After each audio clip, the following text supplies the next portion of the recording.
Dans un pays où les congés payés n'existent que depuis 8 ans, c'est la toute dernière tendance.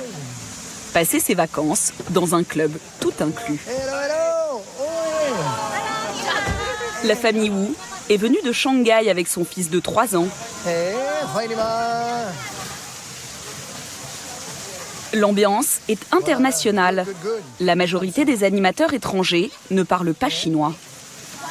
My name is Jean-Benoît, JB. I will be your village chief. I'm from Belgium. And with a part of the team, it's a pleasure to welcome you back to Clement. Les Wu se font remettre le fameux bracelet qui donne accès à toutes les activités. Un concept inventé par le Club Med en France dans les années 50 et popularisé par des films cultes comme Les Bronzés. Sauf qu'en Chine, c'est tout nouveau. Les Wu sont des pionniers. Ces Chinois aisés sont parmi les premiers à tester ce mode de vacances. À 38 ans, Monsieur Wu est urbaniste. Sa femme a quitté son travail de graphiste il y a 2 ans pour s'occuper de leur enfant unique, Xiaozhou.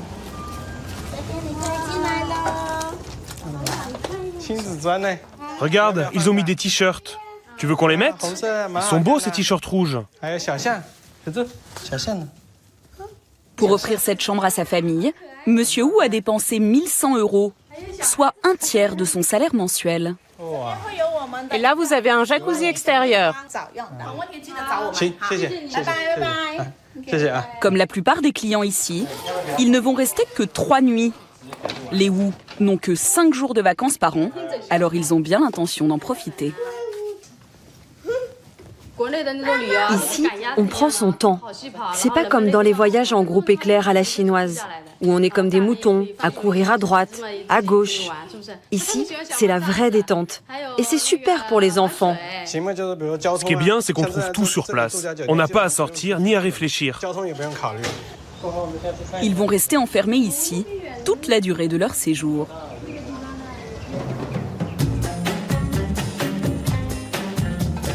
Hainan, au sud du pays.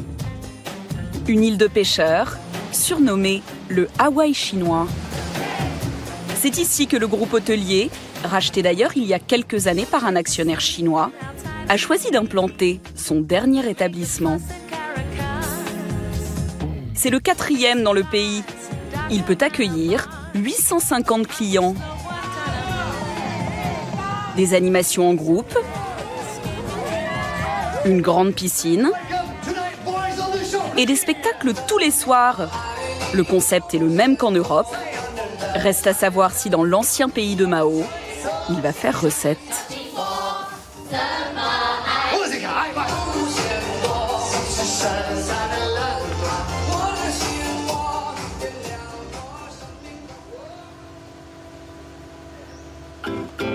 Pour permettre aux familles de profiter au maximum de leurs très courtes vacances, le groupe propose un mini-club pour enfants. Partout dans le monde, ce service fait son succès depuis les années 50. Sauf qu'au pays de l'enfant unique, les petits sont souvent gardés par les grands-parents. Les crèches collectives presque inexistantes. Alors laisser sa progéniture ne va pas de soi. Oh. Hey, hello. Hello. Oh. Difficulté supplémentaire, Nicolas, le responsable, un Belge de 30 ans, ne parle pas chinois. Hey. High five. Oh. Oh. Alors, il déploie sa panoplie d'imitations. Ah.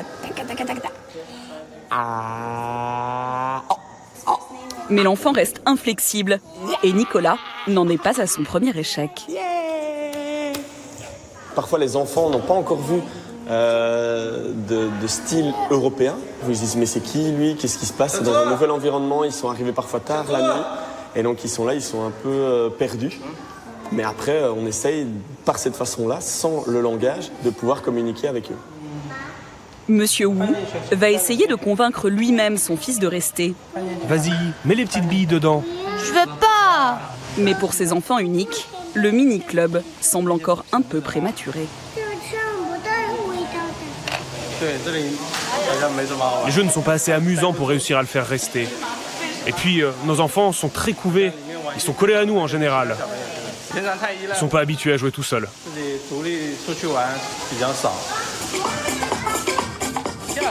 Pour occuper son fils, Tourne, tourne, tourne. il lui reste la piscine, où il retrouve sa femme. Allez, viens, on fait des bulles.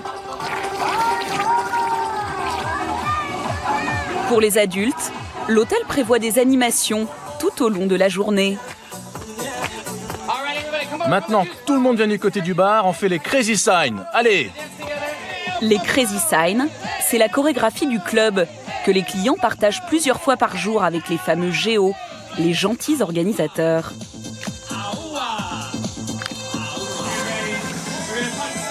Sauf qu'ici, ils les exécutent habillés pour éviter de bronzer, les Chinois préférant la peau blanche.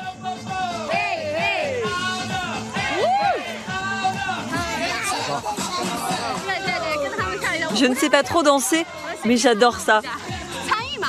Et puis de toute façon, l'important c'est de participer. Chez moi, j'ai jamais le temps de danser. Et puis j'adore cette ambiance où l'on danse tous ensemble.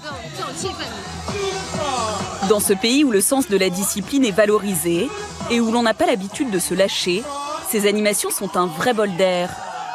Mais dès qu'elles s'arrêtent, les Chinois peu habitués au farniente ne savent plus trop comment s'occuper. Vous faites quoi, monsieur? Hein? Vous faites quoi? J'arrose les plantes. Le soleil est si fort ici qu'elles ont du mal à pousser. Et puis comme j'ai rien à faire, j'en profite. Xie Changhua, 68 ans, était professeur de mathématiques à l'université. On s'amuse bien là, hein? Avec sa femme, ouvrière à la retraite, ils accompagnent leur fille, leur gendre et leur petit-fils de 2 ans. En Chine, prendre soin de ses parents est un devoir, même en vacances. Le club doit donc proposer des activités susceptibles de plaire à 3 générations. À mon époque, pour nous, les vacances, c'était chanter dans un karaoké ou marcher dans un parc entre copines. Grâce à nos enfants, on découvre une autre manière de s'amuser et c'est top. Comme les Wu, la famille Sun n'est là que pour 4 nuits. Les enfants, cadres dans une société pétrolière, ont déboursé 2300 € pour toute la famille. Ce qui les séduit particulièrement, c'est le buffet à volonté. Il y a énormément de choses. Et ça vous rend le choix difficile? Oh oui, c'est pas évident. Il y a trop de choses. Au total, il y a plus de 25 plats à chaque repas.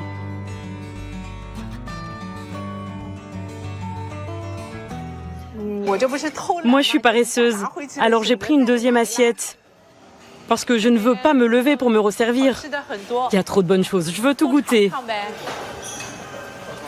Par gourmandise, les Sun n'hésitent pas à mélanger les styles.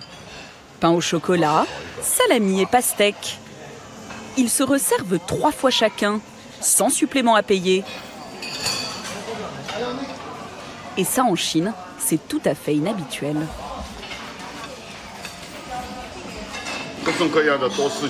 On mange beaucoup plus que d'habitude. On n'a pas besoin de passer commande et en plus, on n'a même pas à payer. C'est super.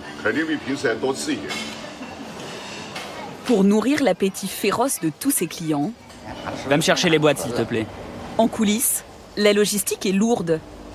Elle repose sur les épaules de Hulei, le chef de 34 ans. Tous les légumes sont là? Cela oui, chef. J'avais commandé des asperges pour aujourd'hui. Elles sont arrivées? Non, ça pas encore. L'hôtel doit rentrer 250 kilos de fruits et légumes et près de 90 kilos de poissons tous les jours. Des aliments locaux, comme les anguilles jaunes ou les litchis, car les Chinois aiment avant tout manger chinois.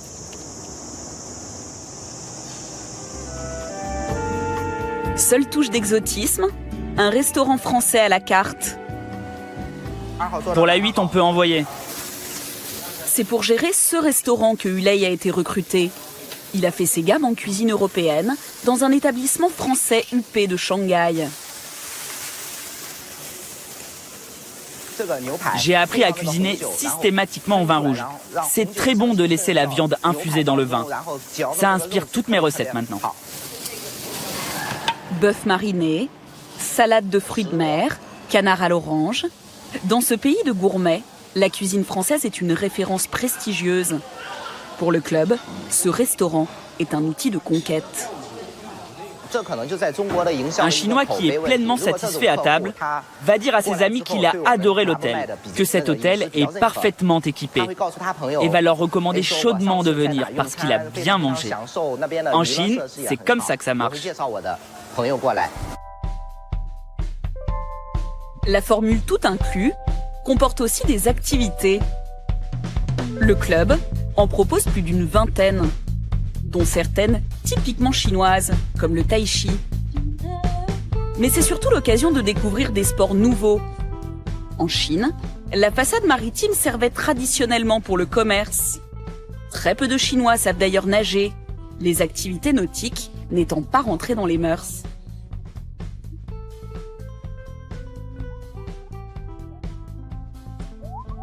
Au club de voile, Bonjour, comment allez-vous? Monsieur Sun, le cadre qui voyage avec ses beaux-parents, est l'unique client. Il a réservé un cours de paddle. Alors avant toute chose, on va d'abord faire un petit test de natation. Mais rassure-toi, ce sera pas très loin et ce sera tout simple. C'est une formalité obligatoire ici.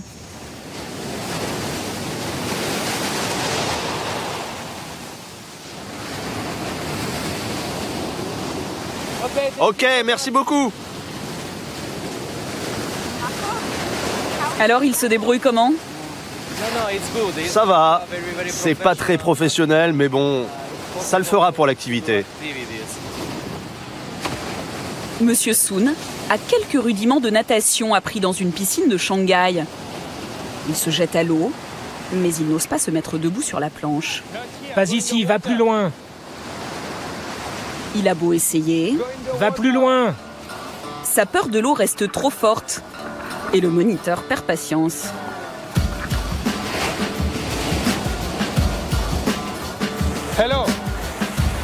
Dans l'eau. Après 10 minutes de quatre pattes à se débattre avec la houle, il finit par déclarer forfait.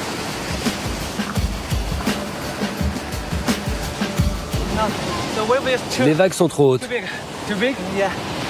Allez, reviens cet après-midi, tu pourras réessayer. Non, Quoi? les vagues sont vraiment trop hautes.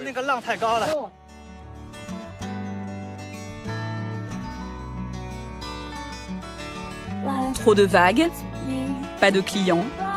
Le moniteur décide de fermer l'activité.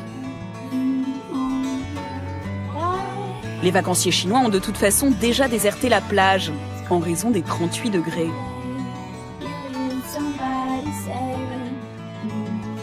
En journée, c'est dans les sous-sols surclimatisés de l'hôtel qu'ils se réfugient, au karaoké.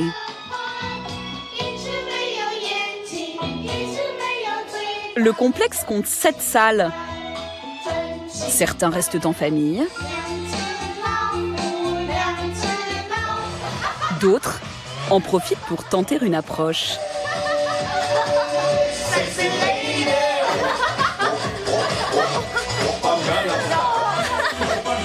Tous ne ressortiront qu'à la fraîche pour le moment le plus attendu, le spectacle. C'est Émilie, la chorégraphe mauricienne, qui le dirige. Le club emploie 480 salariés. 2 tiers sont chinois, mais la plupart des chefs de service sont étrangers. Comme dans les autres clubs de l'enseigne, ils sont en Chine pour maximum 2 ans. Payés entre 800 et 1000 euros par mois, ils sont logés et nourris, mais travaillent 6 jours sur 7. Alors ça, ce sont les bottes pour les filles de ce soir. Donc c'est important de bien les classer par taille et par les noms, parce que ce soir, ça va être le rush. Après plusieurs saisons en Asie, Émilie a très bien compris ce qui plaît au public chinois. Regarde, par exemple, dans mon numéro de Charleston, je porte un truc comme ça. C'est pas grand-chose, hein. porte un truc comme ça, ils adorent. Ils adorent. Les vestes avec les plumes, les boas, tu sais, les tutus. Ça, ils sont raffolés.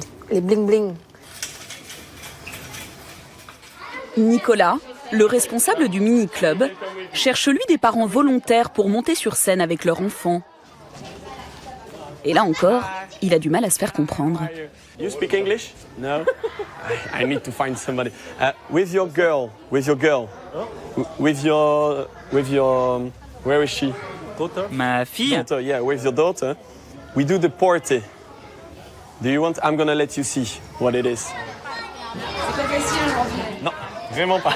Mais on va s'en sortir comme d'habitude. Ready? Hop. Yes. Now look in front of you. Je crois qu'il faut que tu lèves le bras. Le client asiatique ne saisit manifestement pas grand-chose, mais il s'exécute docilement. Car en Asie, on ne doit pas faire perdre la face à son interlocuteur. Stand up, yes, perfect. And now we do a bird. Yeah. Pas sûr qu'il se soit bien compris. Bye bye. Mais au moins sur scène ce soir, Nicolas ne sera pas tout seul.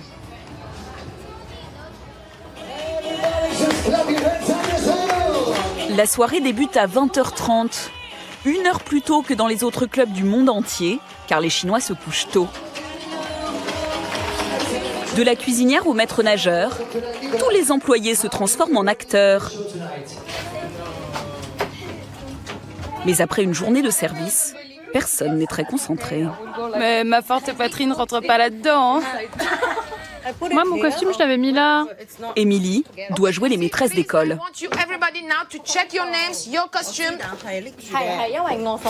Okay. So this one or yours? No, or yours. So you found this one where? Yeah. Where? Over here. Ce soir, Émilie est la meneuse de revue d'un cabaret sur le thème des années folles. Un spectacle comme ça, on doit être sexy, mais en même temps, il faut savoir qu'on est dans un village famille.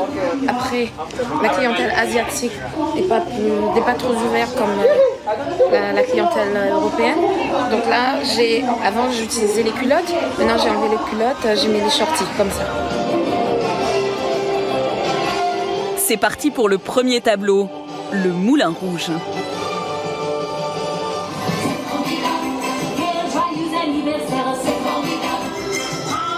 Dans le public, la magie opère aussitôt. Et cette ferveur va monter d'un cran lors du second tableau, le French Cancan.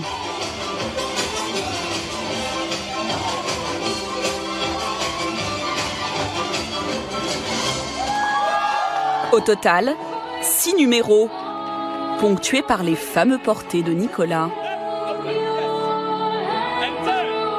qui auraient mérité un peu plus de répétition.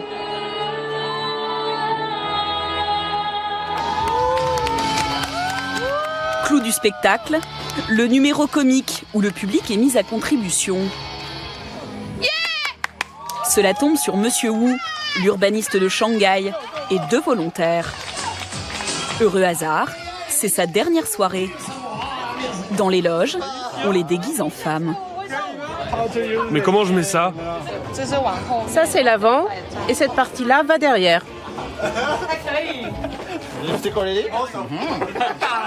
Dans ce pays traditionnellement pudique, ils sont trop gros. Ce jeu décontenance. Je m'y attendais pas, j'aurais jamais imaginé.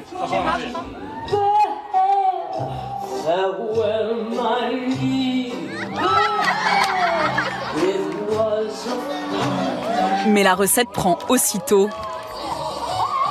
Au premier rang, Madame Wu immortalise chaque seconde.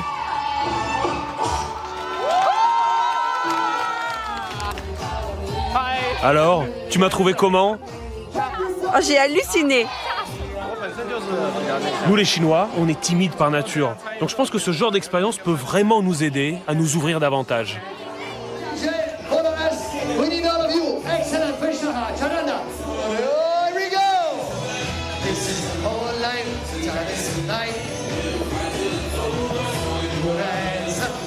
On s'éclate vraiment.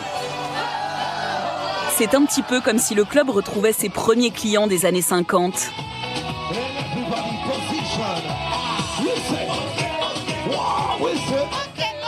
Le groupe projette d'ouvrir 4 nouveaux villages en Chine dans les 4 prochaines années.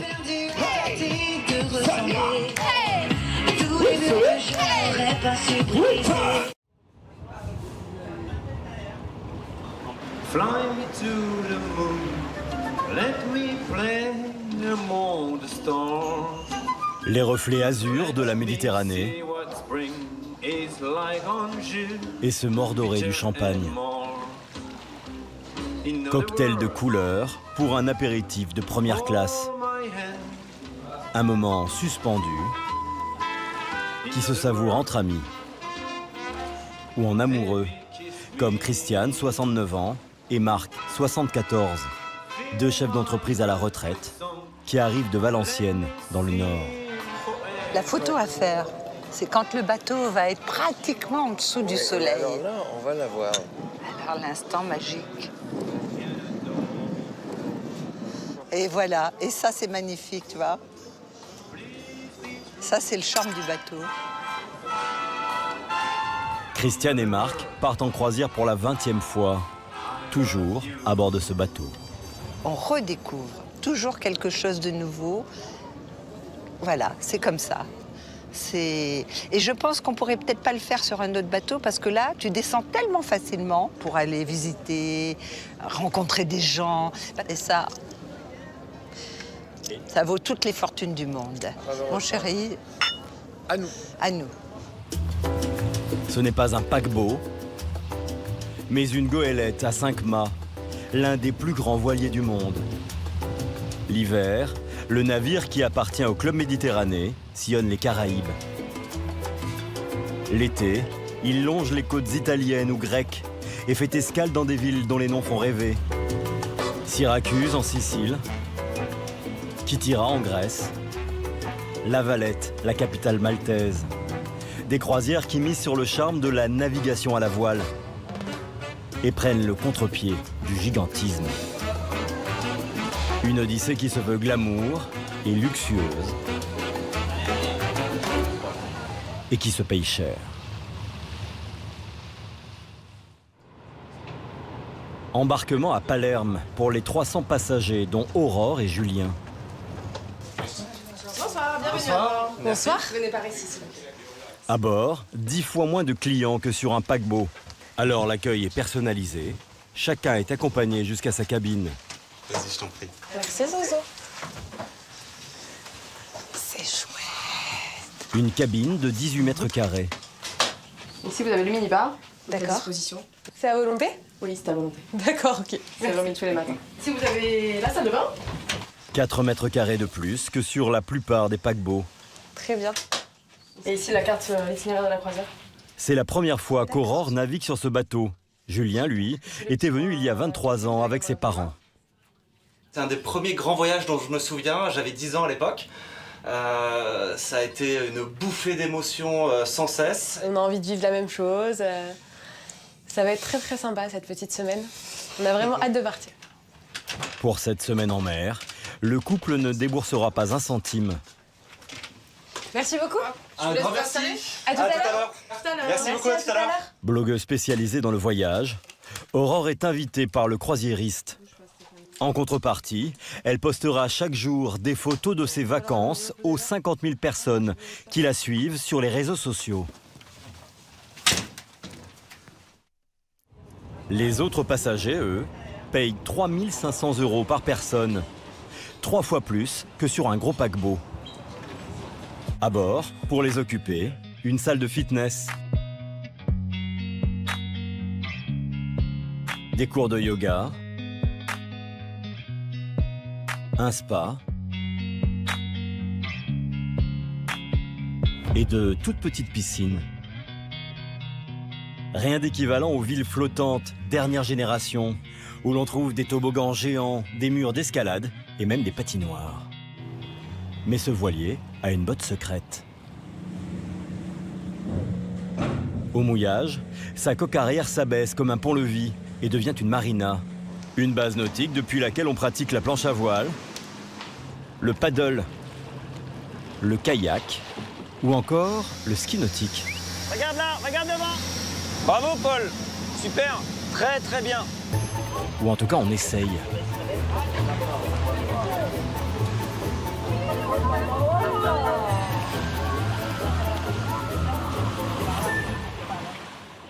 Des activités gratuites dont les passagers peuvent profiter à volonté.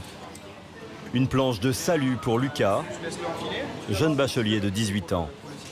C'est un super voyage, mais j'étais pas forcément très heureux d'y aller. J'étais censé partir avec mes amis, et là je me retrouve seul avec mes parents. Je pensais que ça allait être ennuyant, mais au final je m'éclate beaucoup. Lucas, première fois? Ouais, c'est la première fois. T'as eu la leçon? Pour son baptême de ski nautique, c'est Aurélien qui le prend en charge. Et regarde, on reprend ensemble. Je fléchis bien les chevilles. Voilà, redresse-toi. Voilà, super. Souffle dans les chevilles. T'es prêt? 1, 2, 3, saute. Voilà, super. Là, j'en ai jamais fait. Et du coup, j'espère que je vais réussir à tenir debout tout le long du truc. Parce que si je tombe, c'est la honte. T'as tes parents là? Et il y a ma mère juste au-dessus.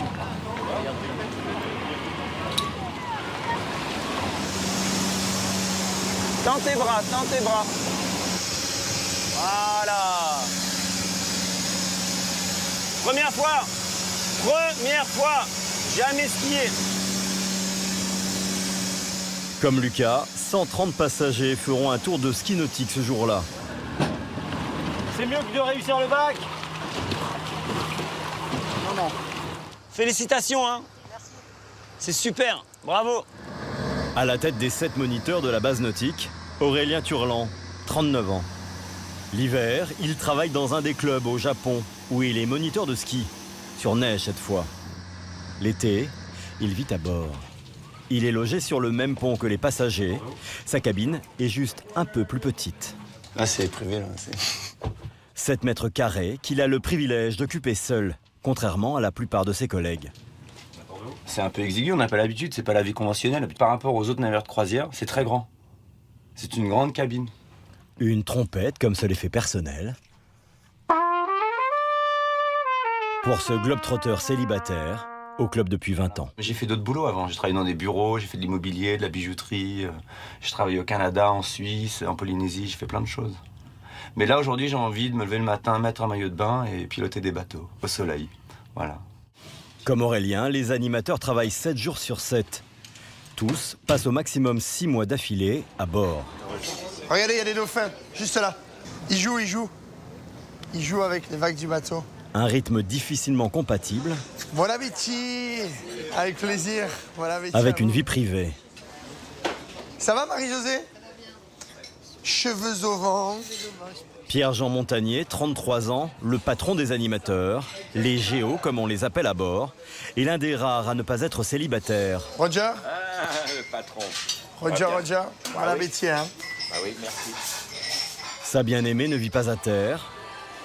Elle travaille sur le pont inférieur.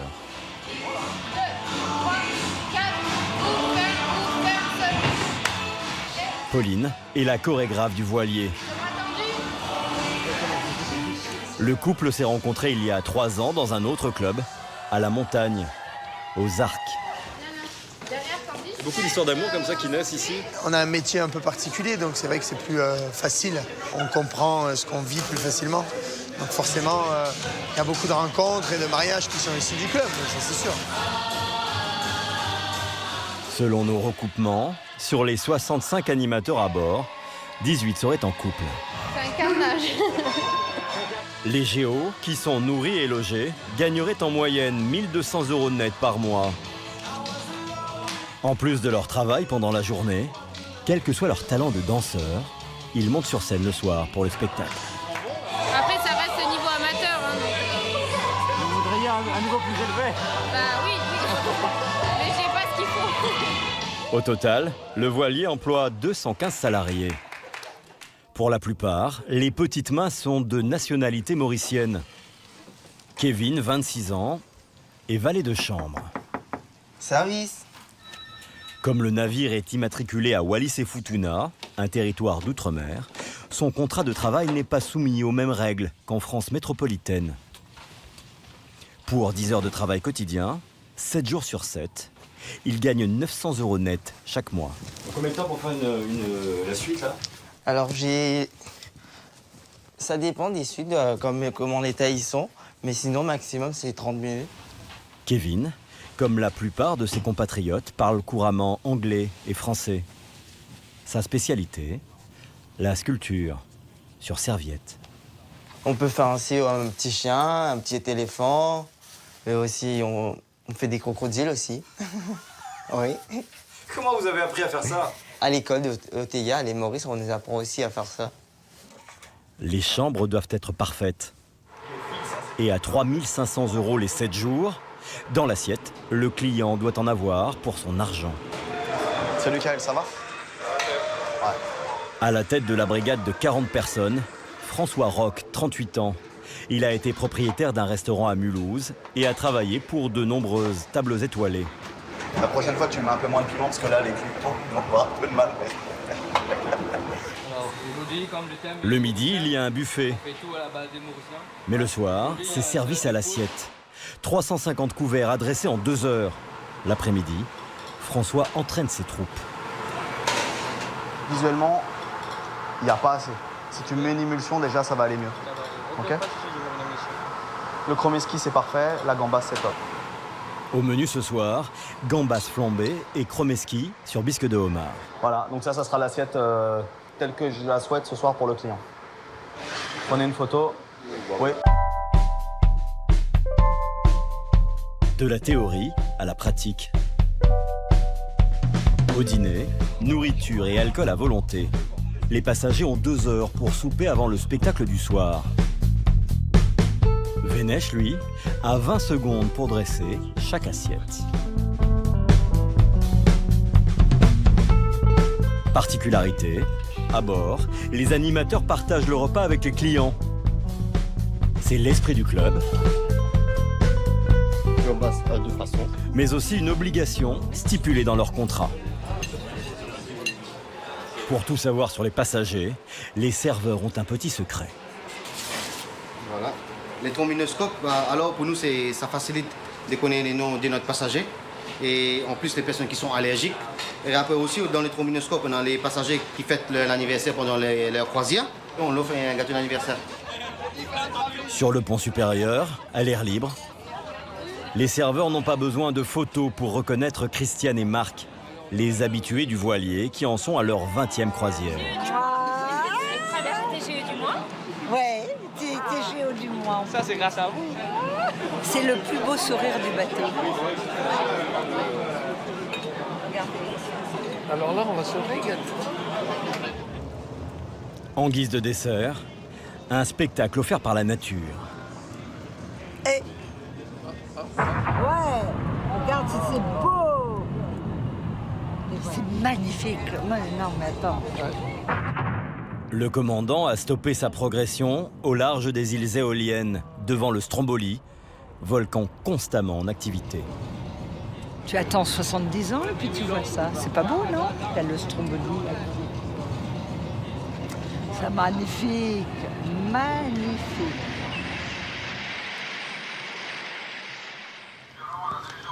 Donc il y a le Sea Princess qui est au quai Saint-Imbre et nous on va à Colapetche, Baboraquet. Au matin, Jean-Baptiste Coquinot, donc tu me diras quand on sera clair, le commandant du navire, met le cap sur Messine. En rythme de croisière, la goélette progresse à la vitesse de 15 nœuds, soit 28 km/h. Grâce à ses 7 voiles, qui se déploient automatiquement en 30 secondes, mais pas seulement. Le voilier de 10 000 tonnes, le poids de la Tour Eiffel, avance surtout grâce à son moteur de 8000 chevaux, qui brûle 12 000 litres de combustible par jour. Jean-Baptiste Coquinot, 38 ans, commandant depuis 6 mois, s'apprête à franchir le détroit de Messine, qui depuis l'Antiquité a la réputation d'être un passage dangereux.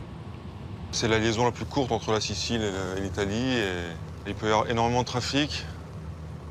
Il y a énormément de ferries, beaucoup de pêcheurs, beaucoup de plaisanciers, il peut y avoir beaucoup de plaisanciers. C'est un peu le périph', ouais. Pour aider le commandant à manœuvrer, un pilote du port de Messine monte à bord. Mr. Pilot. Bonjour, commandant. Welcome. Ok, vous voulez accoster bâbord? Port side. We'll sing port side. Ok, va falloir faire un demi-tour dans le port. Faire pivoter les 187 mètres de ce voilier, construit en France il y a 26 ans pour 550 millions d'euros, n'est pas chose aisée. C'est pas en mer que les accidents peuvent nous arriver. En arrivant près des quais. Mais avec votre expérience, vous avez plus de stress là? Non, plus de stress. C'est comme garer sa Tungo. On est bien comme ça, non? Oui, on est bien. Trop facile. Impeccable. À peine le bateau à quai, les passagers, dont Christiane et Marc, partent en excursion. Vous partez à l'aventure? Oui. Vous allez où? Les gorges de la Caltara. Première fois? Première fois. Une curiosité géologique à 1 heure de bus. Les gorges de l'Alcantara, un étroit canyon créé par les coulées de lave de l'Etna. De la lave qui s'est cristallisée au contact des eaux du fleuve. Regarde les gorges. Non, mais c'est magnifique, hein, en plus. On a bien fait de venir. Chérie, tu me donnes la main. Bon. Tenue de pêcheur obligatoire pour la balade, car l'eau du fleuve est à 7 degrés. Mais très vite, douche froide pour les visiteurs. L'entrée des gorges de l'Alcantara, ils sont en ce moment fermés. Parce que chaque année, il faut faire des travaux, parce que quelques pierres peuvent tomber. Mais quand même, on va faire une petite promenade. Franchement, c'est en travaux. Qu'est-ce que ça veut dire, ça? Ça veut dire toujours positiver. Oui, on va positiver. Non, c'est très très beau. Mais on n'a pas vu grand-chose. Déception pour les touristes qui ont payé un supplément de 68 € pour cette excursion. Sous 37 degrés, ils doivent se contenter d'une randonnée dans le lit du fleuve. Et dire qu'on paye pour faire ça. Les touristes qui sont sur les plages, là, ça les fait beaucoup rire de nous voir passer. 40 grenouilles vertes et on donne tout le spectacle le long de la rive. Ça, c'est mon analyse de l'excursion. Une excursion mal préparée, dont le club ne remboursera que la moitié du prix.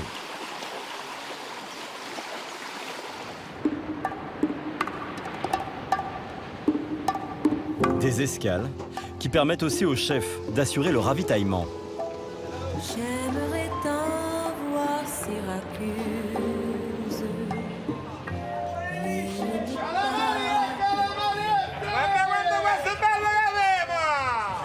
François Roch fait son marché avec le responsable de la restauration à bord. 90% de la nourriture a été embarquée à Palerme le jour du départ. Mais le chef propose une fois ou deux durant la croisière des repas couleur locale. C'est bon. Buongiorno. Pistage de Bronte ou fromage sicilien. L'aglio siciliano. Coupé comme ça. Giovanna vend le fromage produit par son mari. Huile encore. Huile d'olive biologique sicilienne et origano. Avec leurs casquettes et leurs polos siglés, Giovanna a vite compris à qui elle avait affaire. Elle leur sort le grand jeu. Ça, c'est très très fort, François. Cool. Oui. Ah, ça c'est un fromage. En 20 minutes, elle leur vend 5 kilos de tricotta, 5 kilos de mozzarella et du caciocavallo, accommodé à sa façon. Le citron, c'est un mode de manger de ma famille, de la tradition du fromage. Merci.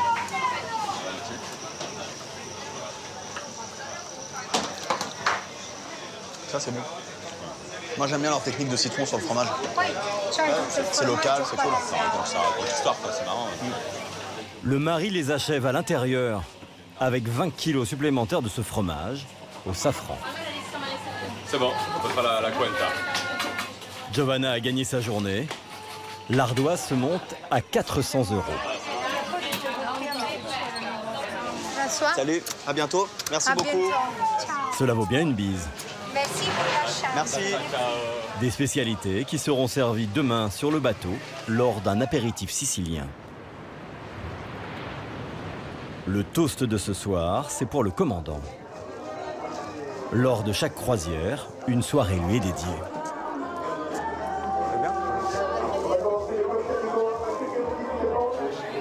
Regard bleu azur, tenue de gala immaculée.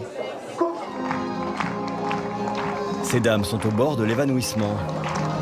Oui, époustouflant.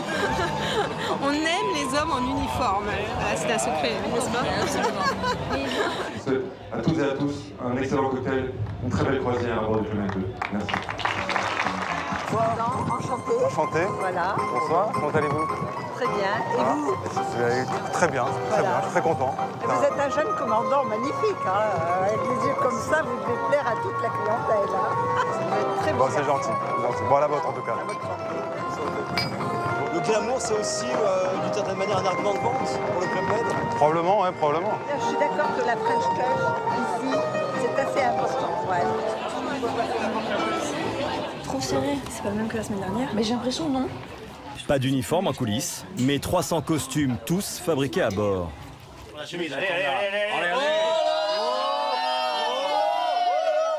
Il est près de 22 h. 25 géos s'apprêtent à monter sur scène. La vendeuse de la boutique, la chef des excursions. Ils sont chauds les garçons! L'amour, ça fait l'amour! C'est un grand spectacle les amis! Aurélien du hall nautique. Et même Pierre-Jean, le chef des animateurs.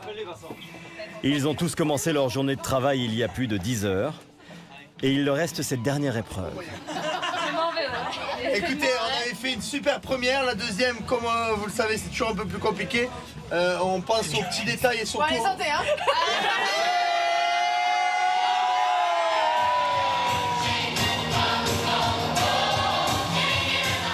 La croisière se terminera dans 2 jours à Malte. En un an, 16 000 passagers ont embarqué à bord du plus grand voilier du monde.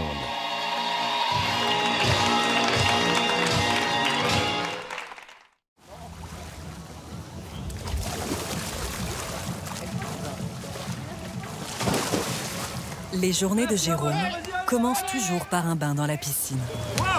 Avec sa femme, sa fille Kaina, 15 ans, ses 2 fils, Gaïs, 17 ans, Gillan, 8 ans, Allez, Kaina, là, allez! Et son oncle Frédéric. Jérôme, chef d'entreprise dans le bâtiment, s'est offert des vacances dans cet hôtel-club, les premières depuis le début de la pandémie. Après le Covid devant, on n'a pas pu voyager, donc ça fait du bien. Retrouver un peu le soleil et puis les vacances, la liberté. Ils m'ont pété les dents. Les Gilbert sont bien contents d'avoir quitté la grisaille de Soissons. Ah non, là, c'est du handball rugby là. Même mes potes ils m'envoient des messages, toi il fait 28 degrés, nous il fait 0, il pleut. Moi là je suis à la piscine, ils sont en train de jouer à la console parce qu'il pleut dehors, ils peuvent pas sortir. Il t'en reste. Tout est compris dans leur formule. Pour 1 200 € par semaine, le vol depuis la France, l'hébergement, la nourriture, une dizaine d'activités quotidiennes et l'alcool à volonté. 11h30, pour Jérôme, c'est déjà l'heure de l'apéro.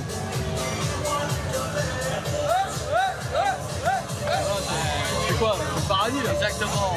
Il n'y a pas besoin de pays tourner, c'est ça les vraies vacances. C'est quoi ton groupe? Frédéric, maçon à la retraite, est le bon vivant de la bande. Whisky coco. Ah c'est bon.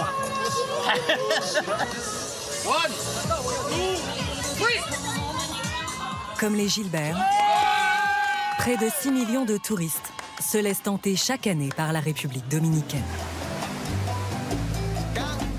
Punta Cana, sur la côte est du pays, est l'une des plus grandes stations touristiques du monde.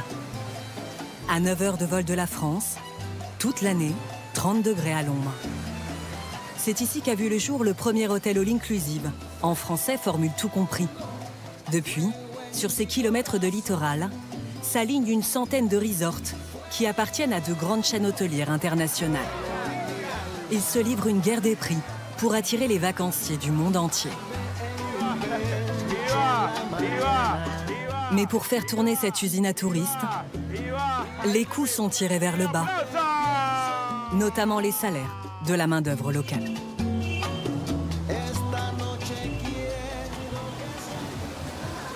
L'hôtel de la famille Gilbert appartient à un groupe espagnol qui en possède 26 à travers le monde. Il compte 1 millier de chambres, 8 bars, 5 piscines. Ici travaillent à temps plein 900 salariés, comme Philippa, 38 ans, femme de ménage. Je nettoie tous les jours ici. Ça doit être impeccable. En plus des couloirs, Philippa nettoie une vingtaine de chambres par jour, comme cette habitation standard pour 2 personnes, d'une quinzaine de mètres carrés, avec sa baignoire et sa terrasse qui donne sur la piscine. Philippa est payée 430 € par mois, 2 € net de l'heure, 30% de moins que le salaire moyen du pays. J'ai seulement 20 minutes pour faire la chambre, car le client va vite revenir. Je transpire beaucoup. C'est du sport, ce métier. Le temps fort de la formule all-inclusive, ce sont les 3 repas par jour. Les clients ont le choix entre 8 restaurants à la carte, comme ce japonais. Celui qui a le plus de succès, c'est cet immense buffet à volonté, où les Gilbert mangent tous les midis. C'est du bœuf avec... dedans, il doit y avoir des haricots. Mais on sert en plusieurs fois. Ça fait moins gourmand. Une vingtaine d'entrées et plats au choix, sans parler des multiples fromages et desserts. Malgré cette diversité, Gaïs mange presque toujours la même chose. Voilà, solo spaghetti. Oh, valeur sûre, pizza, frites et riz et pâtes, c'est tout. Elles sont bonnes les pizzas, ici. Elle est bonne, la pâte. Leur pâte est très bonne. En rentrant, je pense qu'on va être tous au régime. Ah ouais. Les vacances comme ça, c'est tout un peu dans l'excès, quoi. Les Gilbert profitent à fond de leur formule tout inclus. Ouais, après les pâtes, la pizza. Quitte à accompagner la pizza par des frites. Pour manger avec les pizzas, c'est mieux. Ça passe mieux. Ah, ça y est, c'est bon, là. 3 assiettes, c'est bon. Je pense que c'est même un peu dommage, parce que le fait que c'est volontaire, je pense qu'on fait un peu de gâchis. On veut goûter à tout, et puis à la fin, on n'arrive plus, quoi. Pour satisfaire son millier de clients, chaque jour, l'hôtel prépare 3 tonnes de nourriture. Avec de telles quantités, les cuisines sont livrées 2 à 3 fois par semaine. Les fruits et légumes, vous me les rentrez tout de suite. Et vous me les rangez correctement. José Luis, l'assistant du chef, contrôle la marchandise. On commande une 60aine de fruits et légumes différents. Des tomates, des citrons, des mangues ou des ananas. Tous produits en République dominicaine. Mais la majorité de la nourriture proposée aux clients est congelée. Importée du monde entier, ces produits ont mis plusieurs jours pour arriver jusqu'ici. On vérifie la température de la viande. Tout doit être à moins de 18 degrés, sinon on renvoie. Ce jour-là, principalement de la viande venue des États-Unis et du poisson commandé par Hector le boucher. Ce sont des filets de dorade. Ils viennent de Chine. Il y en a quelle quantité? Il y en a 200 kilos. En République dominicaine, on a des dorades. On a tout type de poissons. Mais on n'en a pas suffisamment pour nourrir tous les clients de l'hôtel. Ces dorades, on les paye plus cher, mais au moins on est sûr d'avoir de grandes quantités pour nos clients. Ce qui prend le plus de place dans le camion, ce sont ces 400 kilos de frites égyptiennes. Pourtant, la pomme de terre pousse bien sur le sol dominicain. Mais faire parcourir 10 000 km à des frites pré-cuites coûte moins cher que de les fabriquer avec des pommes de terre locales. Ça demande trop de travail de faire des frites. C'est beaucoup de préparation. Alors vous faites des économies en temps et en personnel. Exactement.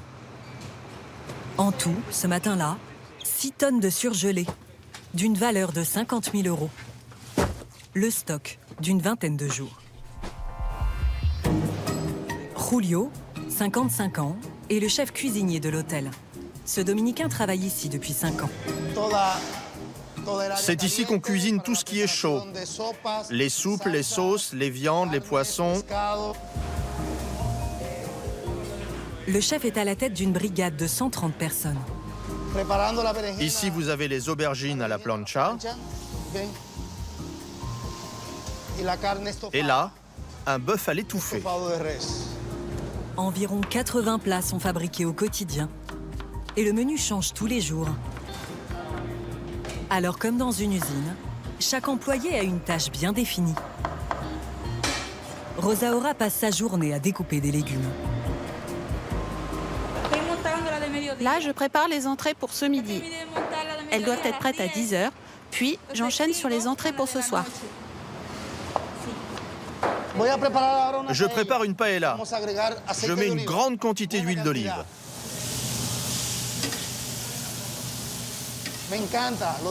J'adore mon travail. J'ai 35 ans d'expérience dans l'hôtellerie. J'ai travaillé à Cuba, en Jamaïque, au Brésil, un peu aux États-Unis. Et puis je suis revenu dans mon pays.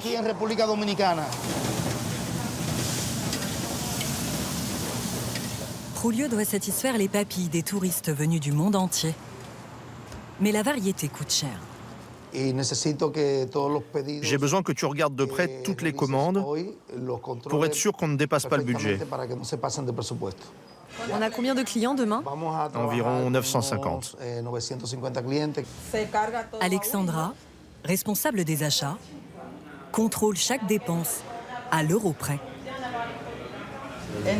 Ce montant, c'est celui des petits déjeuners. J'ai 660 € de budget et il me reste de la marge. Le chef dispose d'une enveloppe d'environ 3 € par client et par repas. Si un client veut des langoustes ou des crevettes, on peut lui proposer de les acheter en supplément. Ce sont des produits très chers. Mais grâce à cette option, les clients ne peuvent pas dire qu'il n'y en a pas. En plus de manger à volonté, ce qui attire les touristes dans ce type d'hôtel, c'est d'être les pieds dans l'eau. Alors, plusieurs, c'est de trouver une place à cette heure-ci. Cette plage privée est réservée aux clients de l'hôtel, comme les Gilbert.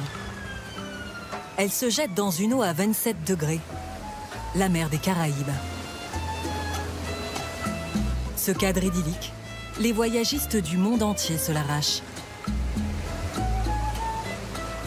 Ok, regardez ça. Je fais mon client français moyen. Regardez, je suis en vacances. J'ai travaillé toute l'année. Dur. Pour une semaine. Je vais en profiter. Voilà. C'est ça le top, c'est ça la République dominicaine. En fait, Axel Mazerolles n'est pas du tout en vacances. Ce patron d'un tour opérateur français, les familles peuvent s'installer aussi sur ces matelas. Est là pour vérifier les prestations de l'hôtel. Face à lui, Anna, la directrice commerciale du resort. Axel fait déjà affaire avec elle. Il lui réserve 35 chambres à l'année. Un chiffre qu'il compte doubler.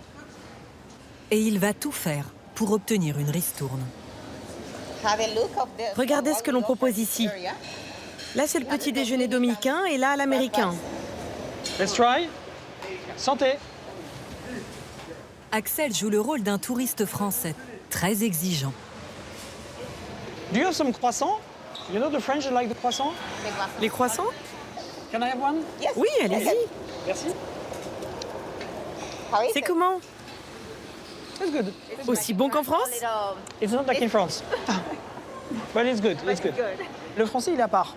Il a du mal à vivre dans la mondialisation. Il aime bien qu'on lui parle aussi dans sa langue. Il aime bien retrouver son petit croissant. Il aime bien retrouver ses petits plats. Et donc, toutes ces petites attentions. Donc, voilà, ça fait partie effectivement de notre métier, de vérifier qu'il y a bien toutes ces prestations pour qu'il passe un bon séjour. Voici le type de chambre qui plaît le plus à nos clients. Il y a un jacuzzi, une douche. And the famous bed. The beds are really, really good. Il faut tester. C'est la difficulté de mon travail. Ok, rendez-vous dans 10 minutes. Anna fait visiter à Axel cette chambre haut de gamme. 2800 € la semaine, en tout inclus, pour 2 personnes. No hot water. Ah non, il n'y en a pas? Ça met souvent un peu de temps à venir. Oh, look. Sorry, hein, but look. Oh my gosh. Donc, regarde. Anna, je vais pouvoir négocier 10% supplémentaires. Génial, merci. Et là, vous voyez, un tout petit peu. J'ai trouvé l'erreur. Donc, ça fait 10 plus 10%, hein, c'est ça? On a 20% de réduction. Hein. Axel attend de la responsable commerciale 10% de remise sur le prix des chambres. So it means that for us, we will potentially double the volume of passenger in 1 year. And as you know, there is no other tour operators in France who can do that. My point is that I'm going to visit another hotel in 5 minutes. I will visit another one this afternoon and I want to work with you, my friend, you know? Je sais, oui. Mais aucun d'eux ne pourra vous donner une offre tout compris aussi complète que ce que nous vous proposons. OK. Let's see. I don't know. J'en suis sûre. Vous allez travailler avec nous. Le voyagiste veut attirer ses futurs clients avec un prix d'appel ultra compétitif. Moi, ce qui m'intéresse, c'est pour le client final. Si on lui dit, tiens, on lance un vol direct et puis le prix, c'est 1 499 €, c'est mort. Pour attirer des gens, c'est mort. Par contre, si on lance à partir du X, la République Punta Cana en direct, à partir de 999 €, bing, là, ça va faire du buzz. Axel obtiendra satisfaction. Il pourra ainsi proposer certaines chambres à 899 € tout inclus, par semaine et par personne. Sur chaque séjour, sa marge nette est d'environ 5%. OK, nice, thank you. Mais certains clients d'Axel n'ont pas de limite de budget. Hello, hola. Gracias. Et c'est ici, au pays du tourisme de masse, que le voyagiste compte leur faire passer leurs prochaines vacances haut de gamme. Dans cet hôtel de luxe, sorti de terre il y a à peine 1 an. Là, ce bâtiment principal, il est terriblement design et j'ai pas vu un seul hôtel similaire comme ça sur toute la République dominicaine. Je vous en prie. Merci. Ah ouais. Wow. It looks like huge. On fait tout dans le détail. Là, c'est parfait. La sélection du matériel. Regardez, il n'y a pas une tâche. Oh, wow! Oui, vous avez votre piscine privée avec un accès direct à la plage. Can I press on the button? Pour une chambre comme celle-ci, une semaine en all-inclusive coûte en moyenne 9 000 € par personne. Je me fais la photo rien que pour moi. Selon lui, 5% de sa clientèle, habituée à des destinations bien plus luxueuses, pourrait se laisser tenter. Ici, on peut attirer des gens qui ont prévu d'aller plutôt sur l'île Maurice, plutôt sur les Seychelles ou sur les Maldives, et leur proposer de devenir une alternative dans les Caraïbes. C'est possible. J'ai aussi des clients qui peuvent mettre 20 ou 50 000 € à la semaine, sans aucun problème, et qui partent plusieurs fois dans l'année. Je leur proposerai cet hôtel avec grand plaisir. Que le séjour coûte 1 000 ou 10 000 € la semaine, à Punta Cana, le modèle du tout inclus pousse les touristes à rester captifs de leur resort. Chaque activité extérieure est en supplément. Voilà. Pour cette excursion sur une île paradisiaque, les Gilbert vont payer 100 € par personne. Thank you. Ouais, bon pas. Aïe. Ah ouais, ça bouge. Pour ne pas trop les dépayser, comme à l'hôtel, animation et alcool à volonté.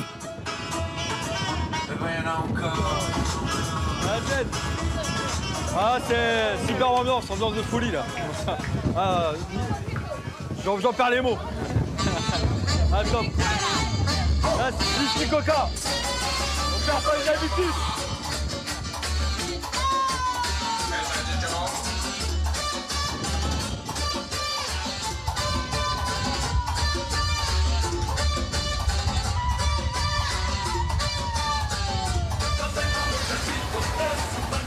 Là, c'est le rêve, là. Entre la musique, le bateau, tout le monde danse.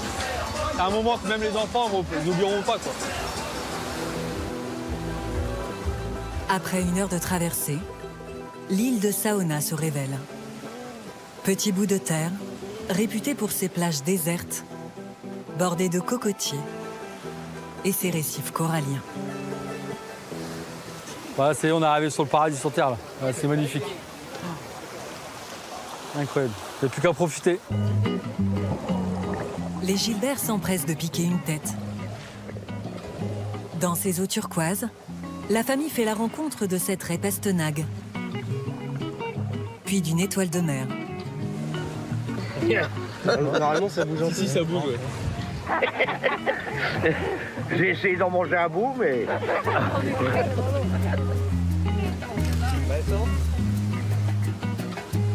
Après la baignade... Bienvenue à Mano Huang. Welcome to Mano Huang.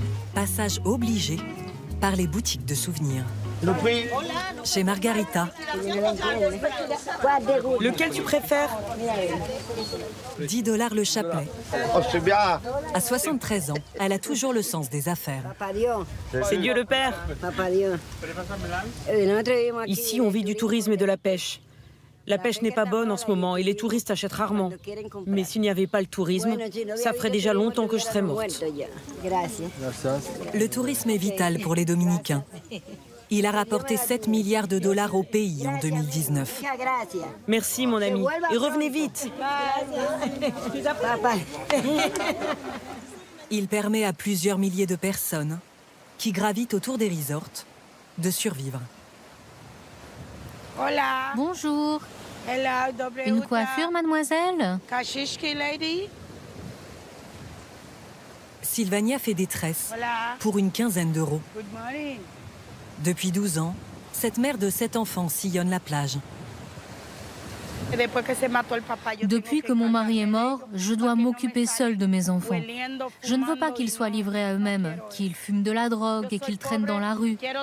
Je suis pauvre, mais avec l'aide de Dieu, je peux les envoyer à l'école.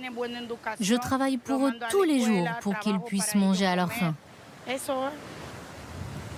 Comme tous les vendeurs ambulants, Sylvania est taxée de la moitié de ses revenus pour avoir le droit de travailler sur la plage. Ce matin, après 25 km dans le sable, elle n'a pas gagné le moindre centime. Bonjour mademoiselle, des tresses? Souvent les gens me disent « va te faire foutre » et je réponds « aucun problème, merci beaucoup » et puis je m'en vais. C'est comme ça que je fais les tresses. Après 7 heures à arpenter la plage, Sylvania a fini par rencontrer des touristes chiliennes. On est 5 et on a payé 10 $ chacune. Normalement, c'est plus cher. Elle nous a fait un prix. C'est sympa. Au revoir. Au revoir, mes chéris. Elles m'ont donné 5 $ de pourboire. Pour Sylvania, comme pour de nombreux travailleurs dominicains, le pourboire, c'est souvent ce qui fait la différence quand les revenus sont bas. Salut patron. 22 h, Sergio, 28 ans, est derrière le bar de l'hôtel depuis 8 h du matin. Mon ami, salut. Sa journée est encore loin d'être terminée. La soirée du vendredi est souvent très arrosée. Juste du rhum, vous êtes sûr? Et le client Santé. a tendance à donner un pourboire. C'est à mon tour de faire le barman.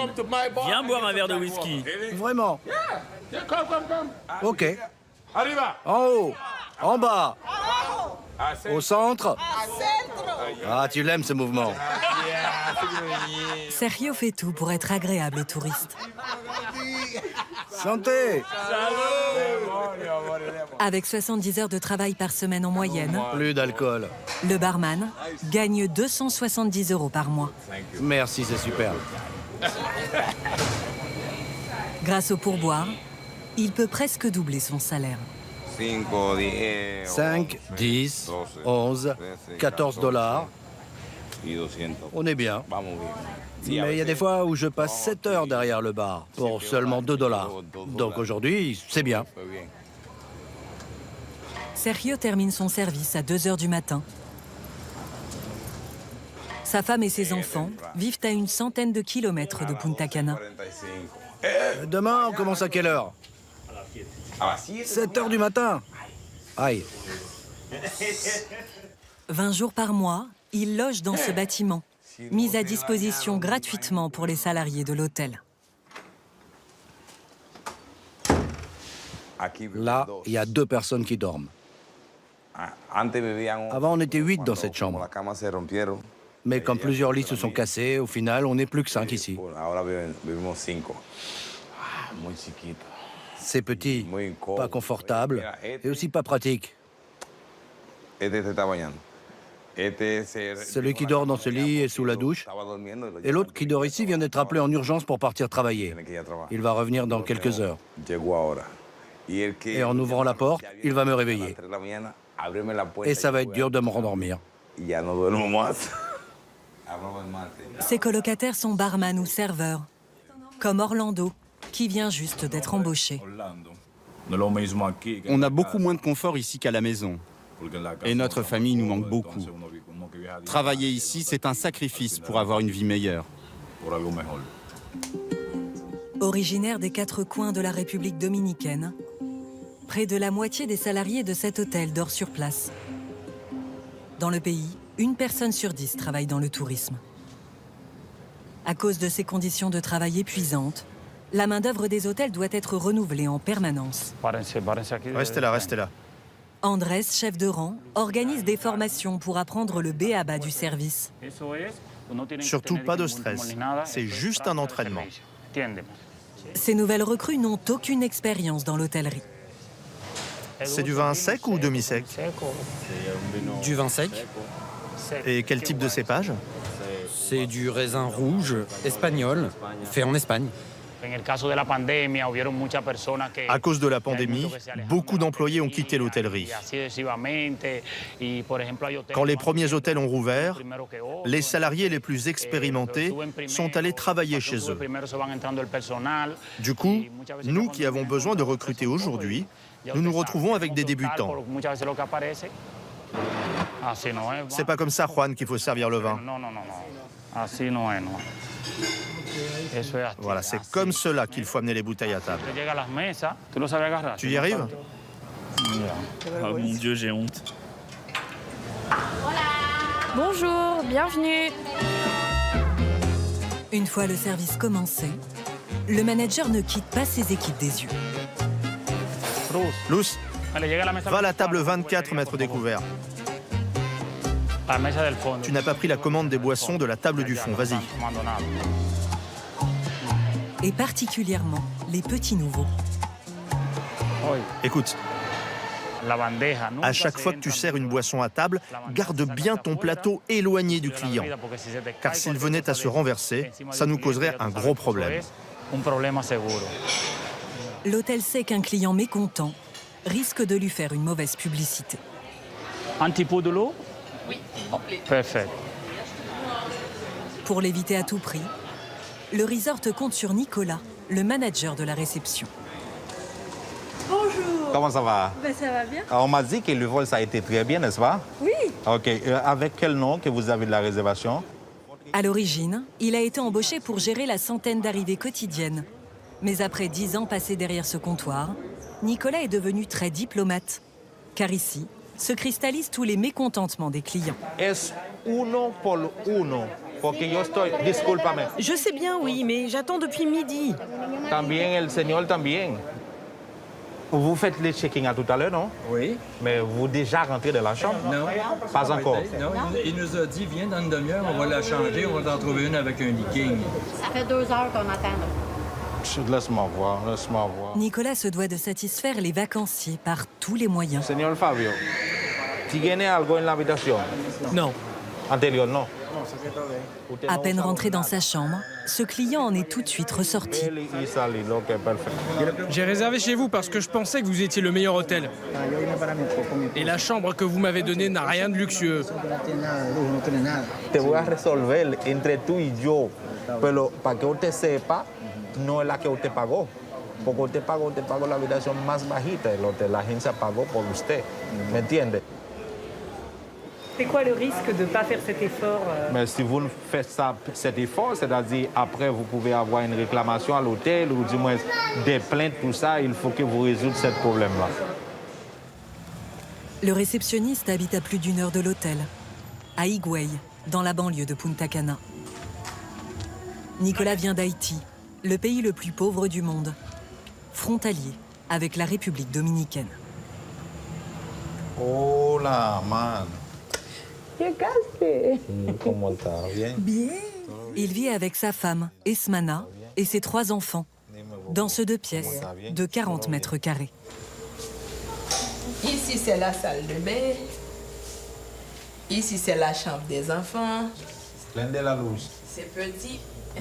On vit mal. On paie beaucoup, on vit mal. Le manager gagne 500 € par mois. 100 € en dessous du salaire moyen du pays. Un revenu qui ne couvre que la moitié des dépenses du foyer. Bien et tout. Esmana tient sa propre cafétéria. Même à 2 salaires, le couple s'en sort à peine. J'arrive à l'hôtel à 7 h du matin. Maintenant, il est 8 h 13. Vous pouvez savoir, hein? Je suis vraiment fatigué. Merci beaucoup. 12 heures de travail au quotidien et seulement 6 jours de repos par mois. Des fois, je le dis, hein, tu ne m'aimes pas. Si tu m'aimais, tu n'allais pas passer tout ce temps dans le travail et tu me laisses à la maison. Il me dit, mais c'est parce que je t'aime. Je ne veux pas que vous manquiez de rien. Quoique je travaille comme ça, vous manquez beaucoup de choses. C'est ce qui me fait mal, toujours.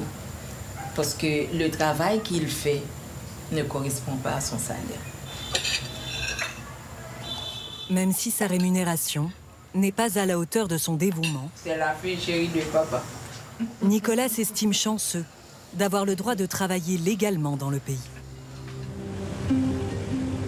Ce n'est pas le cas de la majorité des 800 000 Haïtiens immigrés en République dominicaine.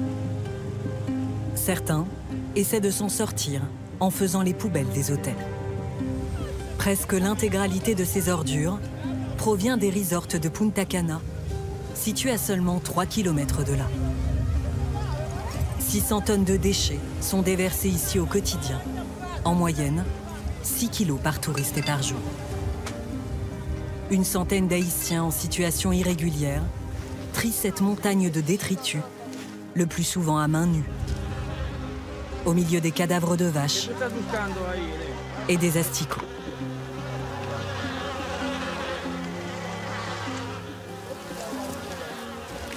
Là, j'éventre les sacs poubelles pour découvrir ce qu'il y a dedans. Andrés, 50 ans, vient tous les jours depuis 3 ans, à la recherche de tout ce qui pourrait avoir une seconde vie. Ce couteau vient d'un hôtel. Si je le vends, je pourrais m'acheter de quoi manger. Je peux gagner entre 2 et 3 € par jour. Parfois, ça peut même monter jusqu'à 6. Il n'existe pratiquement aucun tri sélectif en République dominicaine. Ce sont des Haïtiens, comme Gilles Fett, 30 ans, qui s'en chargent. Le plus dur ici, ce sont les mouches et l'odeur. Et on se coupe aussi souvent avec les bouteilles cassées. En travaillant tous les jours ici, on peut gagner plus qu'un serveur d'hôtel. Mais c'est quand même mieux dans un hôtel, c'est propre et on est assuré en cas de problème de santé. S'il nous arrive quelque chose, on peut même se rendre à l'hôpital. Ces dernières semaines, Gilles Fett a réussi à collecter 3 tonnes de plastique. Il va les vendre 230 € aux employés d'une entreprise de recyclage venue de la capitale.